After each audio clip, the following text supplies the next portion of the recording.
Good morning. We are here in front of Basilica of Saint Quentin in France. I'm Father Nino Etulie, SCJ, the Regional Superior of the Philippines, and at the same time, I'm the Neocultural Coordinator in Asia. I'm glad to be part of the Major Superiors meeting here in France.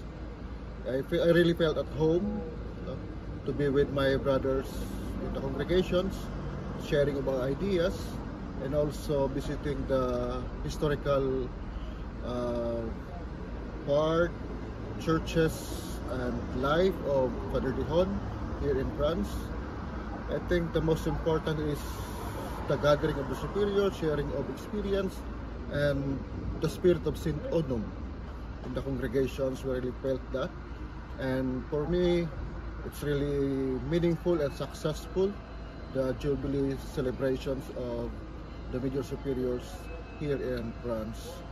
So all the best for all of us, for our missions, and let us keep the legacy of Father Dihon's alive in our entities, in our mission, and let us keep praying for each other.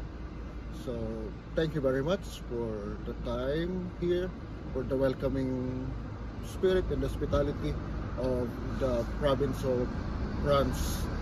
We really enjoy a lot here in France.